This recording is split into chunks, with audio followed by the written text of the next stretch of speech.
Here's what's on your feed today. President Bongbong Marcos rolls out new cash assistance for low-income households as elevated oil prices squeeze budgets.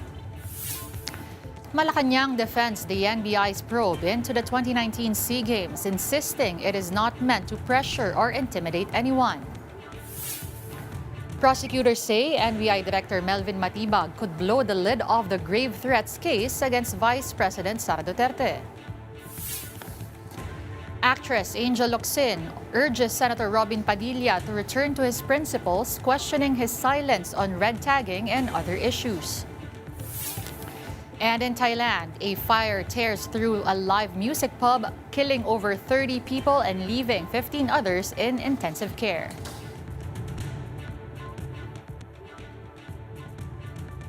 Good afternoon, I'm Denise Tan.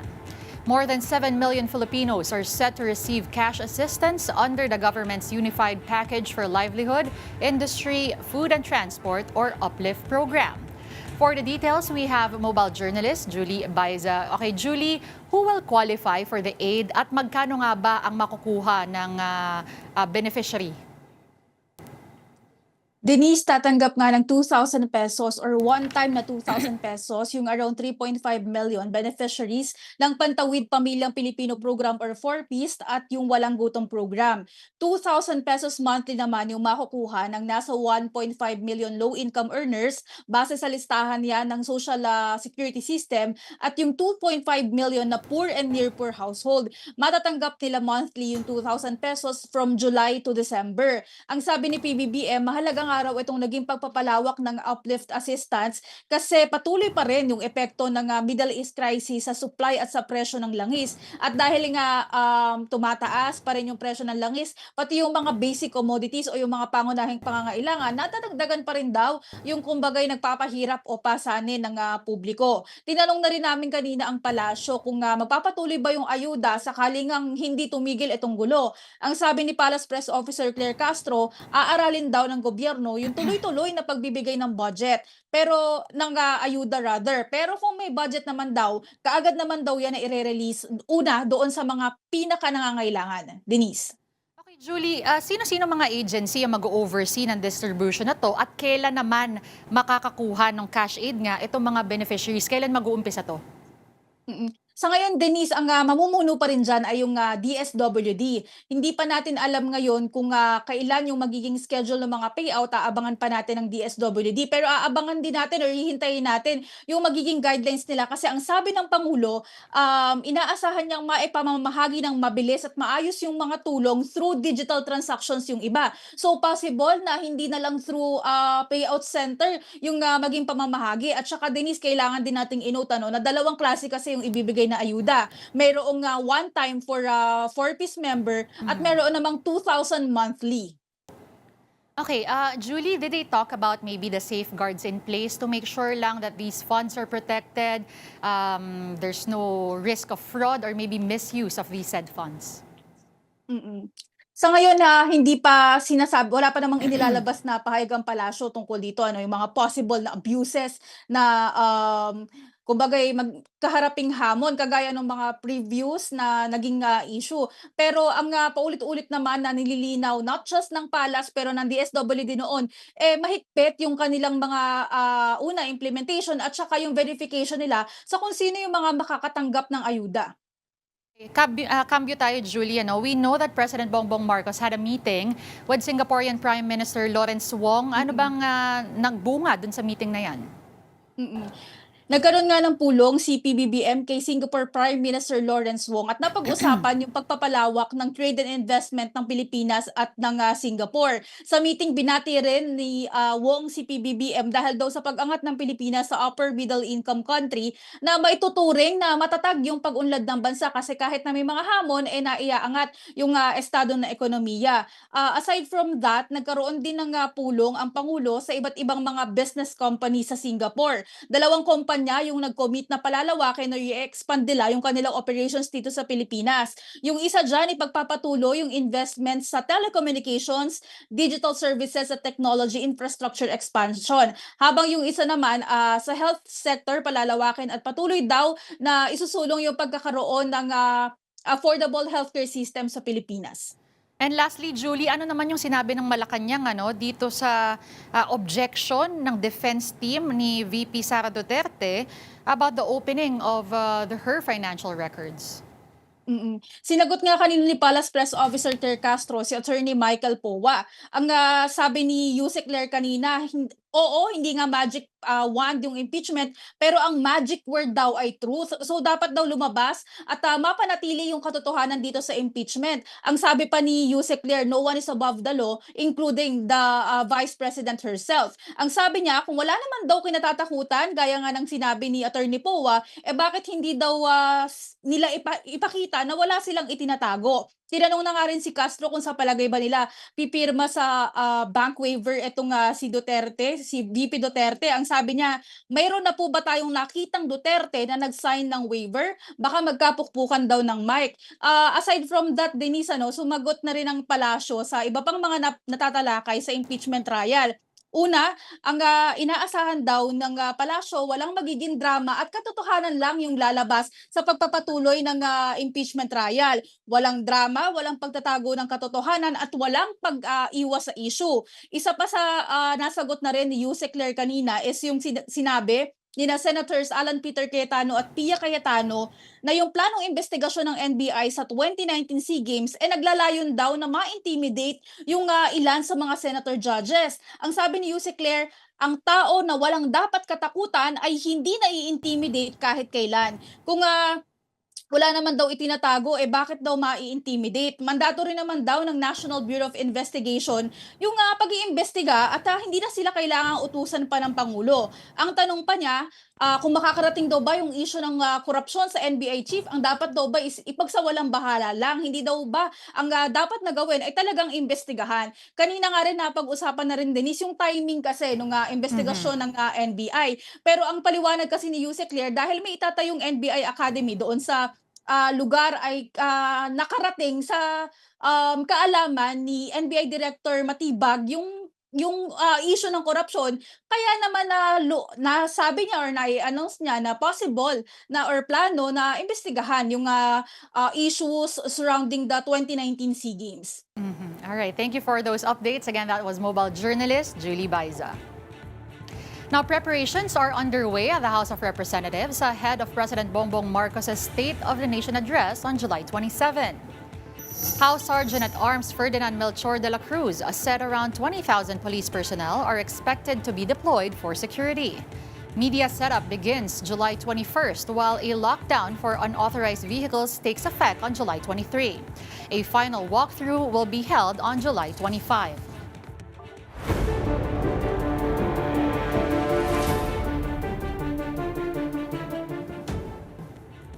NBI Director Melvin Matibag is set to take the stand in Vice President Sara Duterte's impeachment trial next week, with the prosecution describing his expected testimony as crucial to its case. For more, we go live to mobile journalist Amy Atienza. Okay, Amy, what are the key informations that are expected to come from Director Matibag? Denise, kung noong nakaraang araw nga ng mga trial ni Vice President Sara Duterte, ay narinig natin yung naratibo ni NBI Senior Agent John Mark Calilung at NBI Regional Director Attorney Jeremy Lotok pagdating sa authenticity ng video press conference ni Vice President Sara Duterte dated November 23, 2024. Ngayon naman ay inaasahan nga natin si NBI Director Melvin Matibag para nga ipresenta mismo ng prosekusyon at nasabi dito na very crucial yung magiging testimony niya para nga mas mapatunayan pa yung mga naratibo sa proseso ng investigasyon, pati na rin yung iba pang aspeto na ginawa ng National Bureau of Investigation pagdating dito sa press conference video ni VP Sara. Ngayon, ayaw nila masyadong mag-disclose ng anumang merits pa pagdating sa kanilang strategy sa susunod na araw ng impeachment trial ni VP Sara. Pero sinabi nila at nakita na rin naman natin anong mga nagdaang araw ng trial na merong mga dokumento pa na nais ipresenta din ang prosecution pati na rin ang defense team para nga dito sa pagbabanta ni Vice President Sara Duterte laban kay Pangulong Bongbong Marcos, First Lady Liza Marcos at former House Speaker Martin Romualdez. Okay, Amy, kasi dun sa unang dalawang witness, it was really more of paghihimay dun sa laman nung video nung press conference ni VP Sara. Dito ba sa gagawin na testimony ni Director Matibag, is he expected to maybe share NBI's lead dun sa hitman na sinasabing kinontrata na daw ni VP Sara? Yes, there is a possibility, no, Denise, na makita nga din natin yung iba pang narratives pagdating dito sa pagbabanta nga na ginawa ni VP Sara. Doon sa naging presentation doon sa past two witnesses ay authenticity lang talaga, pero may mga statement din kasi na nasabi nga si Vice President Sara Duterte na she contracted a person to kill the President, the First Lady, and the former House Speaker. So yun yung titingnan naman na at aabangan natin, no, sa magiging presentasyon ng prosecution pagdating nga sa impeachment trial. Ang inaabangan din kasi talaga ay yun nga naging proseso din at kung paano nga ba ginawa ng NBI mismo yung mismong investigation pagdating nga dito sa press conference video ni VP Sara. And Amy, it was announced that Director Matibag will be the last witness, at least for Article 4 of this impeachment trial. Pero pagdating naman dun sa usapin ng misuse or alleged misuse of confidential funds, sino-sino mga witness ba ang inaasahan nating maipresenta? Yes, Denise, last witness na nga itong si NBI Director Melvin Matibag, and he will be presented, no, on Tuesday. Na inaasahan natin na dyan na mangyayari mismo yung examination, cross-examination, at kung kinakailangan pa yung redirect at re-cross-examination from both parties. Bukod pa dyan, syempre, inaasahan nga natin na right after the presentation of the Article 4 on grave threats, ay magpo-proceed na agad ang prosecution pagdating sa pagpipresenta naman ng kanilang witnesses sa confidential funds ni Vice President Sara Duterte. So kabilang dyan, si Marivic Pareja from the House of Representatives. Magiging crucial daw si Pareja, no, para nga ma-authenticate din mismo at makita yung records ng naging pagdinig sa House of Representatives noong nandito at dumadalo si VP Sara sa mga hearings. Bukod pa dyan, makikita rin natin si Violeta Constantino at si Nanita Camposano na silang representatives naman from the Land Bank na gusto nga din sanang ipatawag, no, ng prosecution para makita din mismo at matestify kung ano nga ba yung sinasabi dito pagdating sa mga confidential funds ni VP Sara. Thank you for that report. Again, that was mobile journalist Amy Atienza. Now, more stories coming your way when One Newsfeed returns. Stay tuned.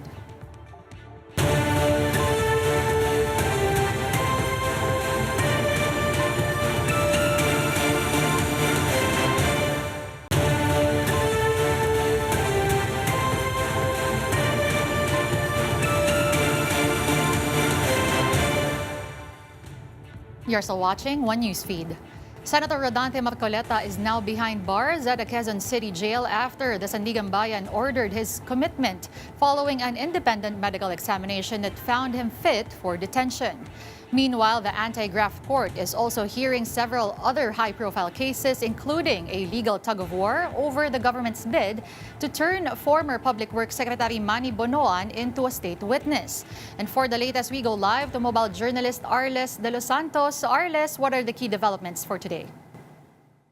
Denise, hanggang sa ngayon ay iniintay natin ang resolusyon ng Sandigan Bayan 5th Division kaugnay nga sa hiling ng state prosecutors na i-amend o alisin si dating Public Works Secretary Manuel Bonoan sa mga akusado sa kasong pandarambong o plunder kaugnay ng umano'y 573 million pesos na budget insertion sa DPWH budget noong 2025. Kung saan nga sangkot dyan si dating Public Works Secretary Manuel Bonoan maging ang suspendidong senador ngayon na si Jingo Estrada at dati pang mga opisyal ng DPWH NCR. Ayon sa state prosecutors, Denise, ay textual change lamang daw ang kanilang gustong mangyari. Matatandaan kasi na na Office of the Ombudsman na mismo ang humiling na alisin nga si Bonoan sa listahan ng mga akusado para maging state witness umano at makatulong nga sa mga kaso na kanilang binubuo kaugnay ng flood control scandal ng ating pamahalaan. Kasama na dyan yung binubuong reklamo kay dating House Speaker Martin Romualdez. Inaasahan din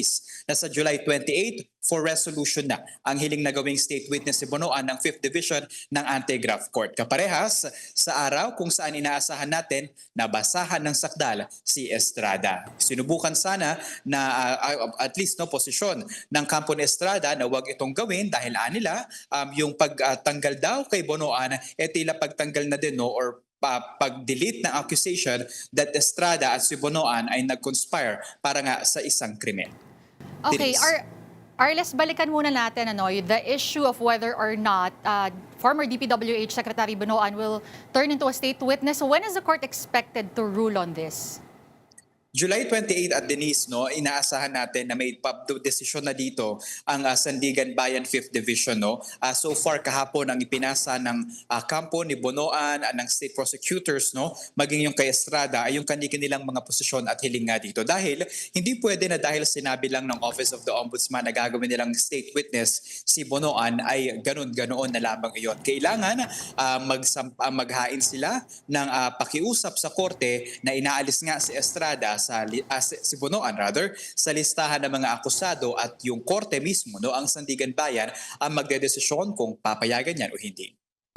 And we also saw a new complaint filed by Tindig Pilipinas against Acting Sergeant at Arms Mau Aplasca, kasama dyan si Senators Alan Peter Cayetano and Robin Padilla over the escape of former Senator Bato de la Rosa. What is this complaint about? Patungkol yan, Denise, actually, doon sa umunang pagtakas nga ni Senator Bato de la Rosa mula sa Senado noong May 13 or May madaling araw rather ng May 14 nitong 2026 lamang wala tayong natanggap na bagong reklamo dito, Denise, mula sa Tindig Pilipinas, pero natanggap na ng Office of the Ombudsman ang counter affidavit ni Senator Alan Peter Cayetano kung saan kanyang abogado mismo ang nagbigay nito habang hinihintay pa naman ang counter affidavits nina Senator Padilla at maging ng suspendidong Senate Sergeant at Arms na si Police Major General Mau Aplasca, habang nagpapatuloy naman ang preliminary investigation ng reklamong obstruction of justice na final ng civil society groups. And thank you for those updates, mobile journalist Arles de los Santos. Senator Ping Lacson has taken a swipe at Senator Rodante Marcoleta after the latter was declared fit to leave the hospital following an independent medical examination. In a post on X, Lacson wrote, quote, "It's a miracle." That was after Marcoleta was seen leaving the Sandigan Bayan walking briskly despite arriving earlier in a wheelchair. Lacson also commended the Philippine General Hospital for what he called its professionalism and integrity in assessing the senator's condition. The Sandigan Bayan earlier ordered Marcoleta's transfer to the New Quezon City Jail after PGH doctors found that he had recovered from pneumonia and no longer required hospitalization. Marcoleta remains detained as he faces plunder charges over an alleged 75 million peso campaign donation that prosecutors say was not properly declared. Now, the government is studying a possible fare hike for public utility vehicles amid expected increases in oil prices. The possible adjustment comes as global oil prices face upward pressure due to continuing tensions between the United States and Iran. Speaking on Ted Filon at DJ Chacha sa True FM, LTFRB Chairman Vigor Mendoza said a 1 peso fare increase could be manageable, particularly after the recent wage hike for minimum wage earners. Mendoza noted that providing fuel subsidies to public utility vehicle operators would cost the government about 2.2 billion pesos. He added that available funds for the program are already nearly exhausted. Tapos na namin ang pag-aaral ngayon at isasabit din namin kay Secretary Banoy within the day yung aming rekomendasyon, which is basically, Manong Ted, na ipatupad na natin itong fare increase na to, considering na umakyat na rin po ang ating minimum wage. The MMDA has temporarily removed a senior official from road clearing operations after a viral video of his apprehension of a school teacher drew public backlash. In a statement, the agency said Gabriel Go, head of the MMDA Special Operations Group Task Force for Road Clearing, has been ordered to explain the incident while an investigation is underway. The MMDA added that Go will not take part in clearing operations until the investigation is completed. Go was seen in a viral video reprimanding a teacher for riding a motorcycle without a helmet, saying educators should set a good example for their students. The incident has since drawn mixed reactions online, with plenty criticizing Go's approach and called for more professional conduct. One Newsfeed will be back after this short break.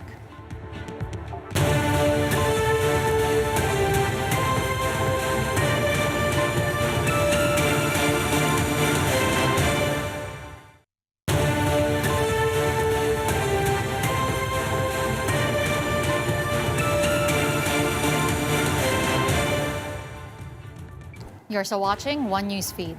Actress Angel Locsin has urged Senator Robin Padilla to stand by his principles, or the principles she said he once represented. In a lengthy social media post, Locsin said she was glad to see what she described as the old Robin Padilla and commended him for his honesty. She also asked why the senator did not defend her when she was red tagged despite knowing the allegations against her were false.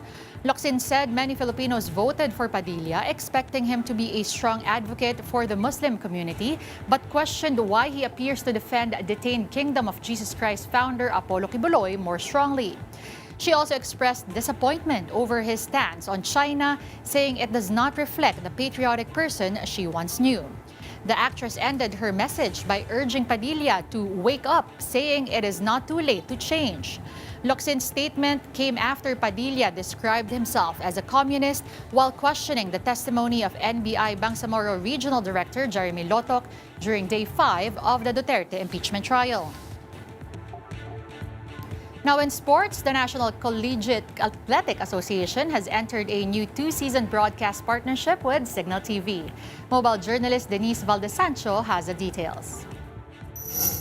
The National Collegiate Athletic Association has found a new home. Beginning with season 102 this September, Signal will serve as the official broadcast partner of the country's oldest collegiate league, marking a new chapter for NCAA sports. The partnership was formalized during a contract signing attended by MediaQuest Chairman Manuel V. Pangilinan, MediaQuest President and CEO Victorico P. Vargas, Signal Officer in Charge Christopher Lizo, NCAA Policy Board President Father Aloysius Maranan of host school San Beda University, along with NCAA officials Dr. Jose Paulo Campos of Lyceum of the Philippines University and Dr. Doji Maestro Campo of Mapua University. At least for Metro Manila, the last remaining collegiate tournament that we don't cover, no? And of course, I'm biased because San Beda is part of the NCAA, so that's additional motivation to do it. No? So we're glad that we're fortunate to be part of the NCAA. MVP said adding the NCAA completes Signal's growing sports portfolio while providing a bigger stage for the country's next generation of athletes. Under the 2-season agreement, Signal will deliver live coverage of men's basketball, women's volleyball, and the NCAA cheerleading competition across free TV, pay TV, digital streaming, and social media. We believe that Signal has given us confidence that they will provide the best platform for the NCAA, and we are mutually collaborative in this effort that NCAA will be able to reach out many of our young players, athletes across the country because of the big reach that Signal can provide for the NCAA.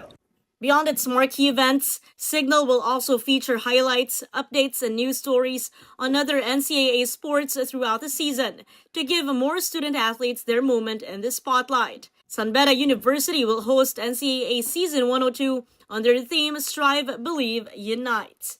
And with a wider multi-platform reach, the partnership aims to bring NCAA action closer to Filipino fans here and abroad, while continuing to champion the development of the country's future sports stars.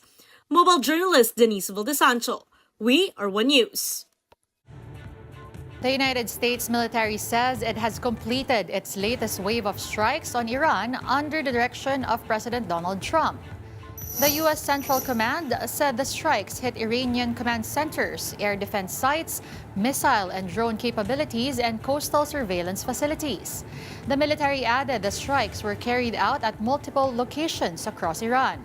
These include Bandar Abbas, which is home to Tehran's largest port and key naval and Revolutionary Guards facilities.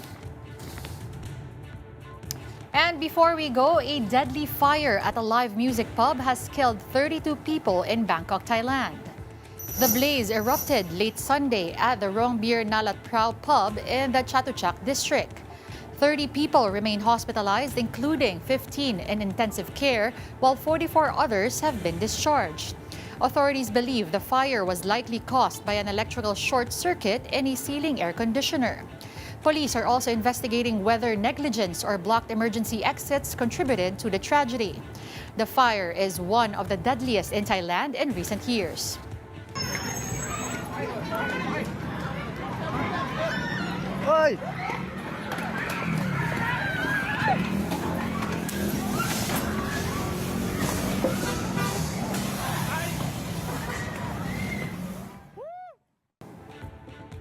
And that wraps up One News Feed, the only feed you need. I'm Denise Tan. Good evening.